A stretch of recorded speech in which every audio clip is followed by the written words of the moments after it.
Okay, so you're thinking of starting point work or going for a pre-point assessment. Let's have a look at point shoes to begin with. There is something that is absolutely key that a lot of people don't think about when they're actually going on to point, and it's the demi-point, three-quarter point, then full point. And what a lot of our exercises do is strengthen the three-quarter point so we can get onto full point really strong and really safely. So I'm actually going to demonstrate with the lovely Roberta here, going through demi-point. And then three-quarter point is just a little bit higher before we go to pop, full point. And I'm going to get her to roll back down again. So three-quarter, demi, and down. What a lot of people do is just think that the jump from flat to points is from demi just to bang full. And it's not. It's the three-quarter before that position. Do you want to face this way for me? Okay, so let's roll through the demi, three-quarter, full, good, and back down three-quarter, demi, down. And as you can see, that movement alone, rising up onto full point and coming back down, that's 12 times your body weight on your toes. So as you can see, we need to develop so much lower leg strength and foot strength and all those toes. So let's go through the 8 exercises that I highly recommend before going for your pre-point assessment, and then you will continue those throughout your point practice.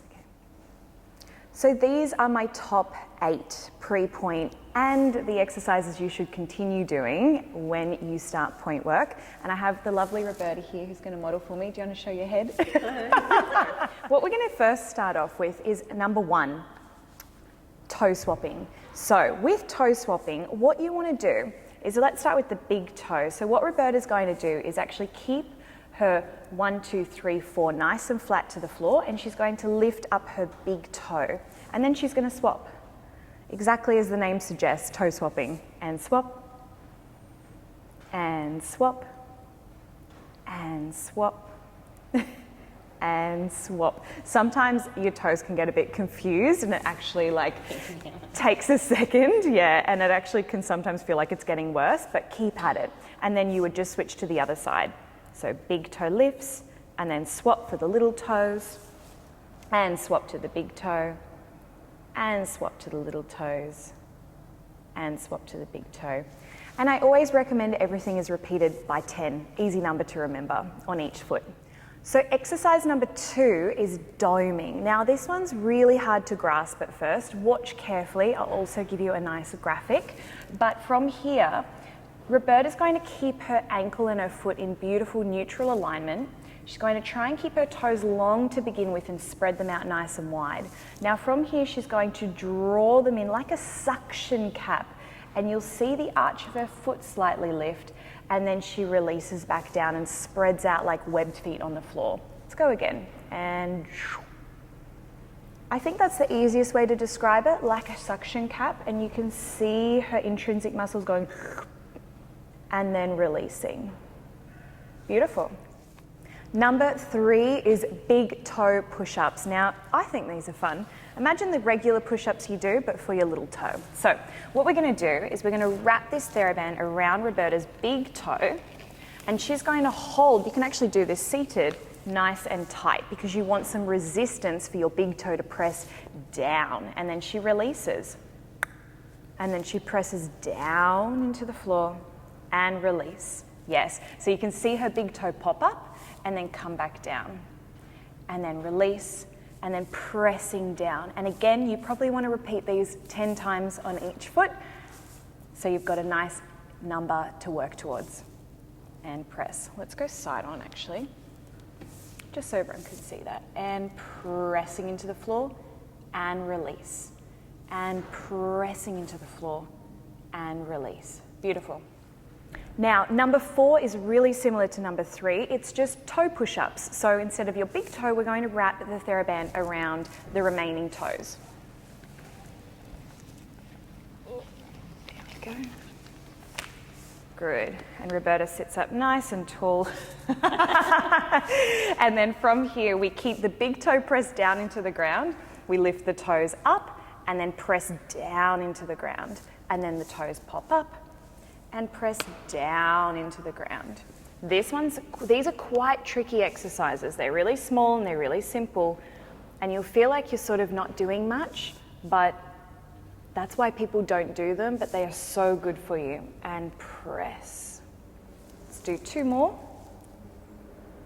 We're not doing the full set of 10 just to save time. But again, you'll do a set of 10. And release.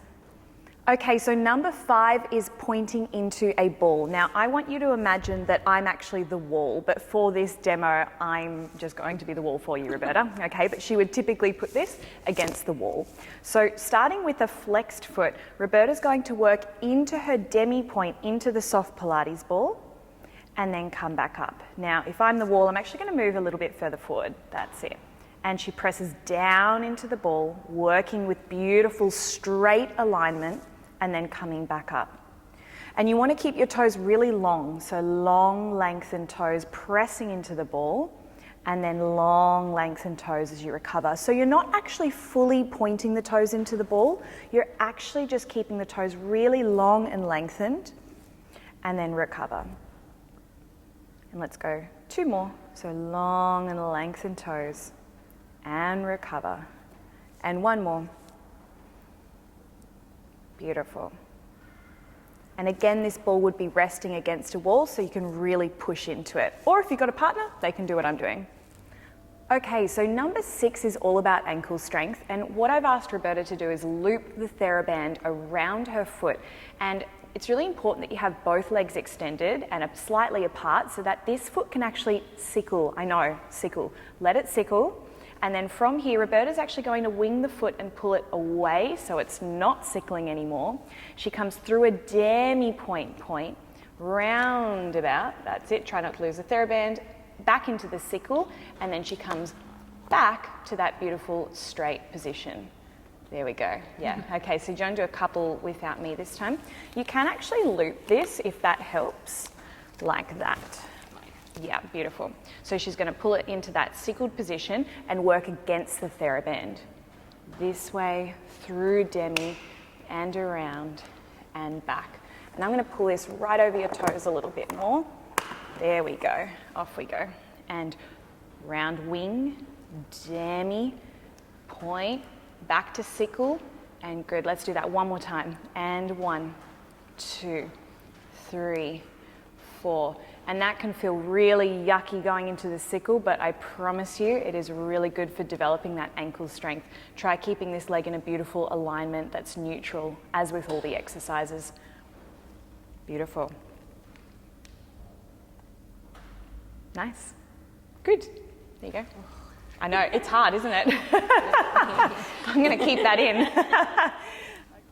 Now, number 7 is just our single leg calf risers. Now, what you want to make sure of is that your toes stay nice and long and that they're not crunching. And what we want to concentrate on is vertically pulling the kneecap up so that we're constantly lifting and engaged through that supportive side. So let's have a look at Roberta's. Let's have a look at the right leg first, actually. So we're going to just slightly lift this one. Now, a lot of people think you have to turn this leg out. It doesn't need to be turned out, just keep it relaxed. Now, I'm going to keep an eye on Roberta's toes, nice and long. And as she rises, she keeps that beautiful alignment straight up and straight down. Beautiful. And let's go for 4, 2, and down. And her toes are remaining nice and long like webbed feet. 3, release. And 4, pulling up through that kneecap, and resist, resist, resist. Beautiful. Okay, with your calf risers, quality over quantity. So if you're aiming for that between 25 and 30, which is what we should all be aiming for on a single leg, not 2 legs, work for quality over quantity. So work for maybe 10, then aim for 20, and then build from there. Let's go other side. So pulling up through that kneecap, really lifted through the supporting side. You can actually see that these toes are nice and long and straight. I'm going to even spread them out a little bit more. There, feel that. And off we go. 1, down. Good. Let's do 2 more to make 4. Beautiful. Lifting, engaging through that kneecap. And release. Beautiful. Now, exercise number 8 is hops on one leg, and everyone doesn't like doing these, but I promise you they are a really quick and fiery way to develop lower leg and ankle strength. Now, I'm only going to ask you to do how many? Let's do one to begin.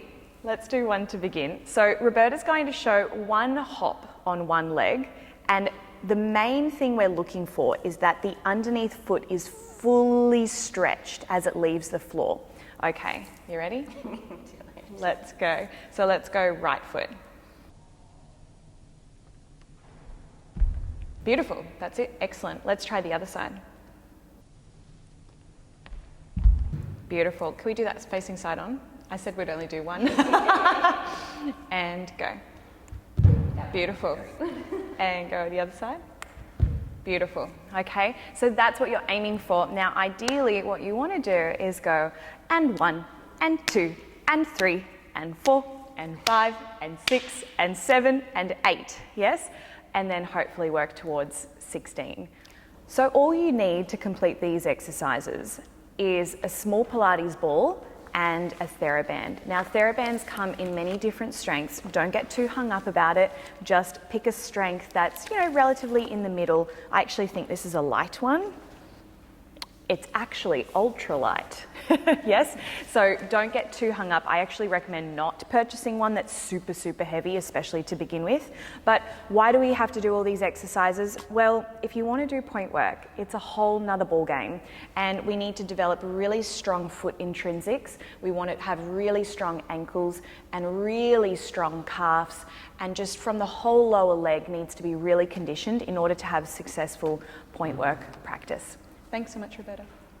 Okay.